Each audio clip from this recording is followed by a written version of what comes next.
की एक और बड़ी खबर आई है। मैं चाहूंगा कि मेरी एडिटोरियल टीम एक प्लेट में इस ब्रेकिंग को भी जरूर दिखाएं, क्योंकि सभी की नजरें 26 सीटों पर मध्य प्रदेश में भी टिकी हुई हैं। 26 सीटों के रुझान पर 19 पर बीजेपी आगे है। अभी की बड़ी खबर है, ये एमपी उपचुनाव के भी नतीजे हमारे ख्याल से और रुझान हमें दिखाने चाहिए। 26 सीटों के रुझान में 19 पर बीजेपी आगे है, 6 पर कांग्रेस आगे है। तुलसी सिलावट, गोविंद राजपूत और इमरती देवी, यानी कि वो तमाम लोग जो ज्योतिरादित्य सिंधिया के साथ में चले गए थे, ये सभी लोग आगे बताए जा रहे हैं। लेकिन बिहार पर वापस जब हम आते हैं, 89 पर महागठबंधन आगे है, 78 पर एनडीए आगे है। 89 महागठबंधन का मतलब है कि शतक से ठीक 11 सीट पीछे। महागठबंधन 89 सीट पर आगे है, 78 पर एनडीए आगे है, एलजेपी 5 सीट पर आगे हैं। और अभी मेरे साथ में मनोज लाल दास जेडीयू के नेता जुड़े हुए हैं। मनोज दास जी, अभी थोड़ी देर पहले एक चीज मैं जानना चाह रहा था, क्या बिहार में एनडीए का फेस बदलने जा रहा है? अब एनडीए का फेस का मनोज जी, अगर तय होगा कि आगे हम किसी दूसरे नेता को आगे करेंगे तो वह स्वीकार होगा। ऐसा थोड़ा है कि नीतीश कुमार जी कहीं से अमर पी के आए हुए हैं कि जब तक जिंदा है तब तक वही एनडीए के रहेंगे। एनडीए में पहले जौहर साहब हुआ करते थे, एनडीए में फिर शरद यादव। अच्छा, मतलब सरेंडर कर गए आप, इसका मतलब सरेंडर कर गए आप। अब आपको भी ये लगने लगा है कि एनडीए का जो भी नेता होगा भारतीय जनता पार्टी वाला ही होगा। आपको भी ये लगने लगा है सुशील मोदी जैसे चेहरे होंगे या नित्यानंद राय जैसे चेहरे होंगे?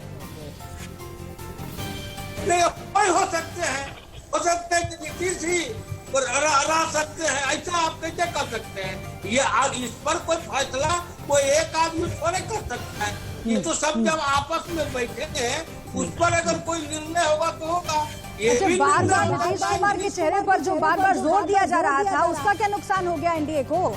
क्योंकि चिराग पासवान लगातार हमलावर रहे नीतीश कुमार को लेकर के, लेकिन बीजेपी की ओर से भी ये क्लियर किया गया, जेडीयू की ओर से कहा गया कि भाई हमारा चेहरा तो नीतीश कुमार है। अगर ये एम्फेसिस थोड़ा कम होता तो इतना नुकसान नहीं होता आप लोगों को? कोई नुकसान की बात आप कहाँ कर रहे हैं? यहाँ कोई हमारे ऊपर कोई महागठबंधन के नेता कोई हावी हुए हैं, अच्छा कोई थोड़ी बात है। हम तो यहाँ अपने ही से ओके, ठीक है, आपको रोकना पड़ रहा है। पटना चलते हैं। कैरिकेचर में आप देखें कैसे दोनों भाई झूमते गाते हुए नजर आ रहे हैं। कैरिकेचर में ढोलक बज रहा है, ढोल ताशे बज रहे हैं, लेकिन राबड़ी देवी के घर के बाहर, तेजस्वी के घर के बाहर क्या चल रहा है? सीधे राकेश कुमार सिंह का रुख कर लेते हैं। ओवर टू यू राकेश, जश्न कैसा है, माहौल कैसा है, डायनामिज्म कैसा है, एनर्जी कैसी है अभी 10 सर्कुलर रोड के बाहर?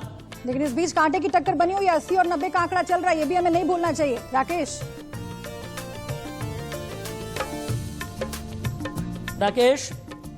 राकेश कुमार सिंह सुन पा रहे हैं कि आप मुझे? चलिए, इस बीच हम बता देते हैं, दरभंगा बेनीपुर से जेडीयू के विनय चौधरी आगे चल रहे हैं और मिथिलेश चौधरी कांग्रेस के पीछे हैं। भोजपुर के बड़हरा विधानसभा सीट से तीसरे चरण की मतगणना जो शुरू हो गई है, इनमें आरजेडी के सरोज यादव आगे चल रहे हैं और इसके अलावा सिकंदरा विधानसभा में फर्स्ट राउंड में कांग्रेस के बंटी चौधरी आगे चल रहे हैं। जब फाइनल नतीजे आएंगे तो एनडीए की सरकार बनेगी, इसमें कोई शक की गुंजाइश नहीं है।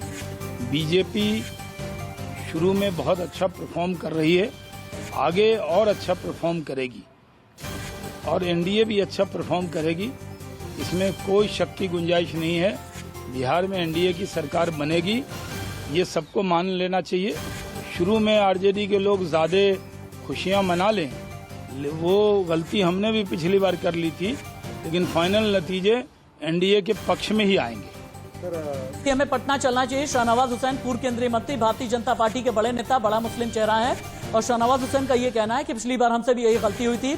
शायद संजय मयूख को याद कर रहे थे, बीजेपी के एमएलसी संजय मयूख, उन्होंने पिछली बार बड़ी आतिशबाजियां कर दी थी एग्जिट पोल के नतीजों के बाद ही, लेकिन बाद में संजय मयूख को बड़ी किरकिरी झेलनी पड़ी थी। राकेश कुमार सिंह के पास में चलते हैं। राकेश, बीजेपी के नेता ये कहने में लगे हैं कि अंतिम नतीजों तक इंतजार कीजिए, अभी अति उत्साह का शिकार नहीं होना चाहिए।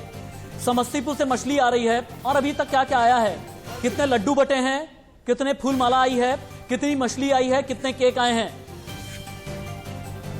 देखिए राशिद, अभी मैं यहाँ पर दिखाना चाहूँगा, यहाँ पर 10 सर्कुलर रोड पर जो है सिक्योरिटी काफ़ी बढ़ा दी गई है और यहाँ पर आप ये देख सकते हैं जैसे जैसे रुझान आने शुरू हुए हैं, कांटे की टक्कर है रुझान में।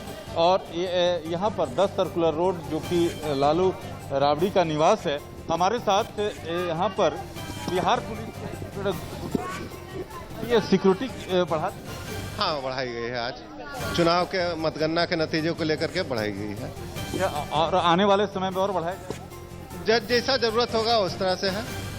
यहाँ पर समर्थक, यहाँ पर भारी तक लोग से तो माननीय लोग भी अपील किए हैं और हम लोग भी अपील करते हैं कि वो संयमित रहें और संयम से जो भी रिजल्ट हो उसको स्वीकार करें। यहाँ पर राशिद देख सकते हैं 10 सर्कुलर रोड का दृश्य। यहाँ पर जो पुलिस बलों की संख्या अच्छा, जो है काफी राकेश एक बात बताइए 10 सर्कुलर रोड से एक अणे मार्ग की दूरी कितनी है? देखिए राशिद, ये मैं दिखाना चाहूँगा, हमारे साथ जीतू हैं कैमरामैन।